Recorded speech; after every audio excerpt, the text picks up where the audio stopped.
Sorry, had it muted there. Welcome back, everyone, to Veteran Nation, and this is going to be just a little video that I'm doing just as a little bit of a tutorial about things that happen to me that it might, make sense in your life.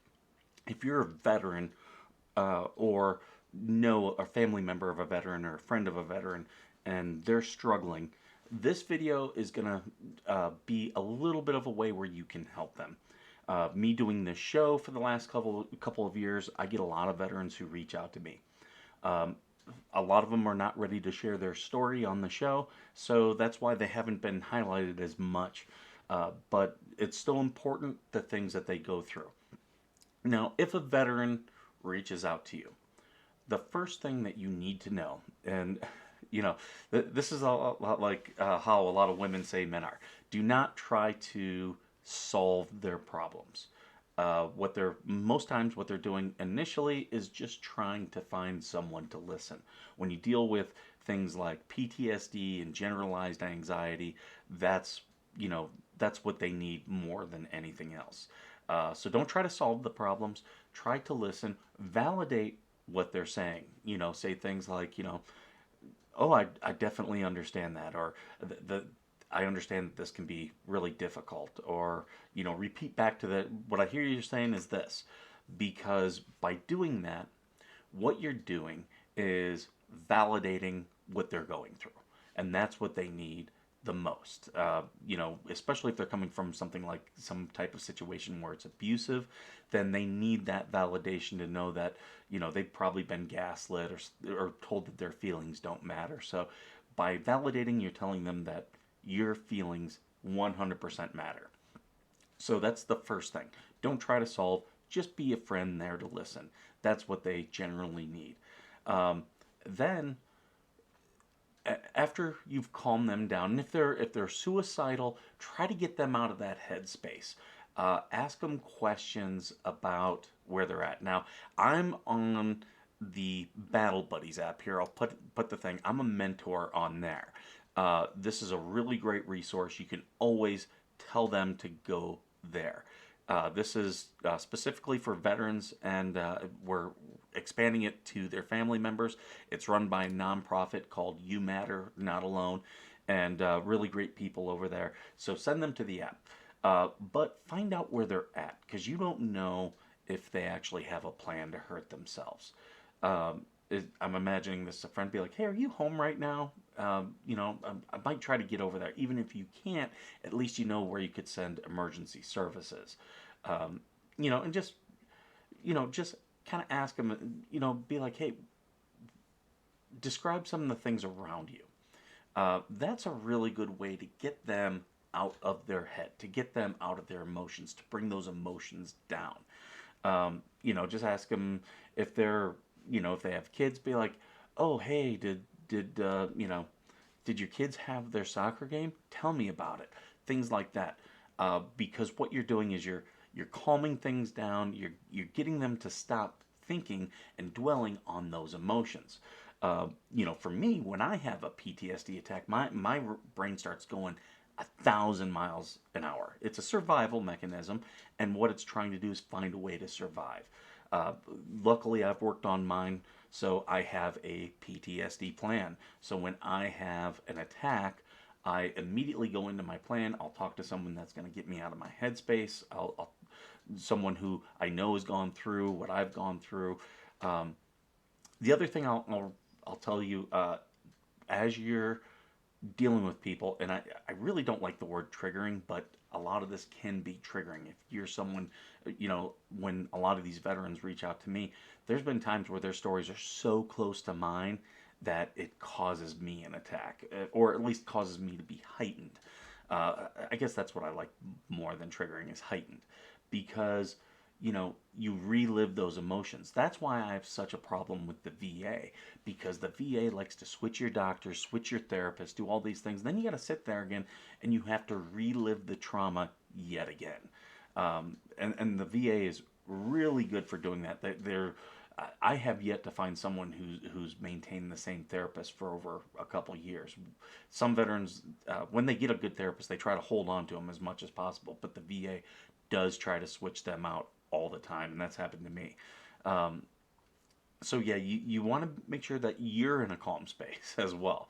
But yeah, you want to get them out of their headspace. And then the other thing I remind myself is when veterans reach out to me, those first one or two times, even though they may feel like they're in crisis, they may feel like they really need help, a lot of them are not ready. So I just stay there for them. I'll reach out to them again. I'll wait a couple weeks and be like, "Hey, I just wanted to reach out. First off, see how you're feeling. Is everything okay? Is the crisis, has it passed somewhat? And two, can we work on some of those things that we talked about so that this doesn't happen again? I really want to see you in a better place." And there's a lot of veterans I know who have not done a disability claim. There's a lot of veterans I know who have not done any type of treatment for their PTSD. They'll say, "Oh, well, I've got, I went to the dispensary and I got myself some medical marijuana." Well, when they do that, it is a red flag. It can help, but they're treating there is they're treating the symptom. They're not treating the problem. And what I've seen many times, and these veterans fall into substance abuse, and it starts small. Oh yeah, I had a drink last night, or I smoked a joint, but then they become to rely on it. And with a lot of these things, yeah, they'll do good for that one time, but they're not going to solve the problem, and then they're going to need it more and more and more. And that's how a lot of veterans fall into substance abuse issues.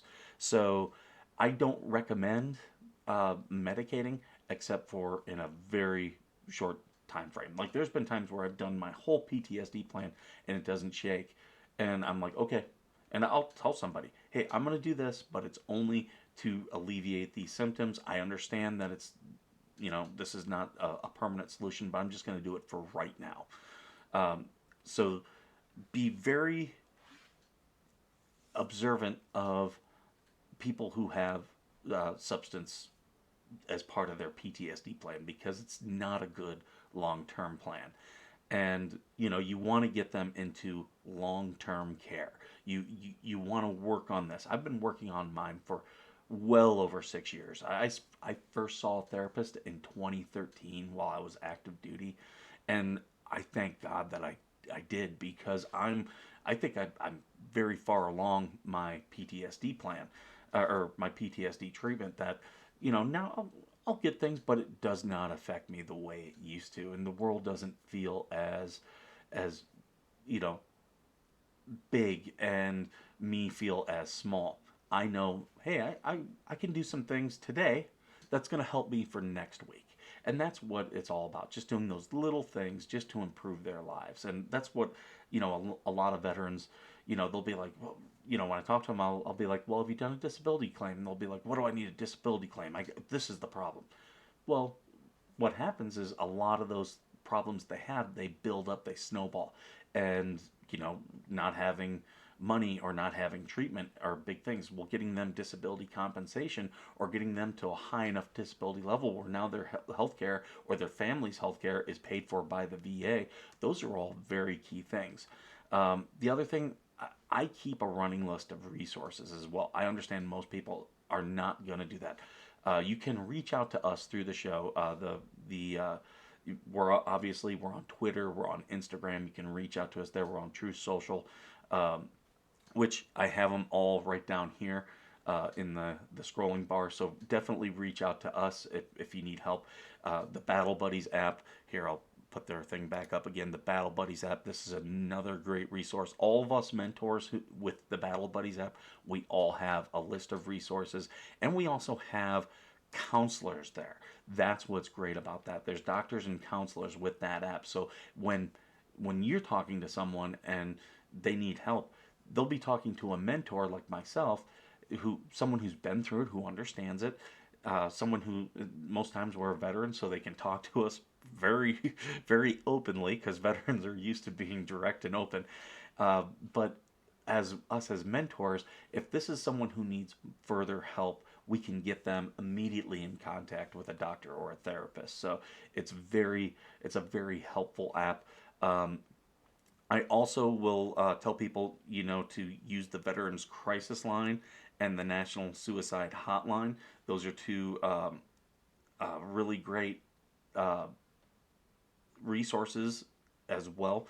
And if it's someone who, if they're a veteran, they're going to be doing a claim, absolutely, even if you get them through, have them call the Veterans Crisis Line and talk through it, because if they give their information, the VA does track who's calling that line, and that can help their claim further on down the line.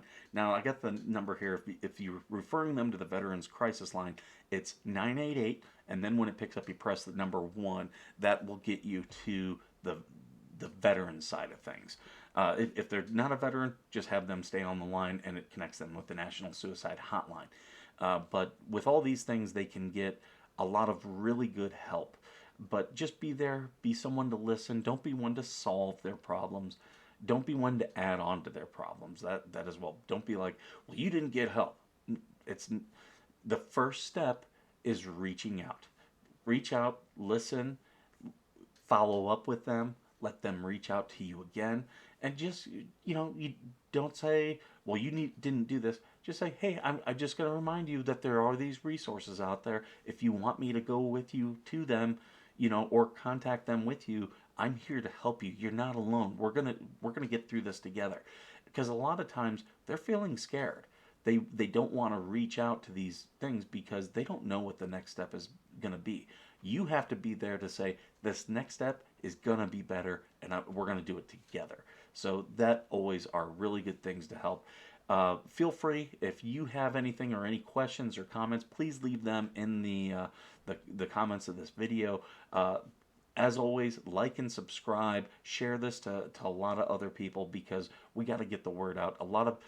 There's a lot of resources out there, but and I've been helped by other veterans, but we don't always share these resources in the best way, and we also sometimes go back and we internalize the trauma onto ourselves. So we don't want to do any of those things. We want to just be a calming, listening voice who's just going to be there for this individual. And I hope that this video has helped you. I hope this video is something that you can share and bring a lot of help to other vets, because we have to take this, it's over 22 a day, and we have to bring that down to 0. So thank you, and God bless. And as always, thank you for being worth serving.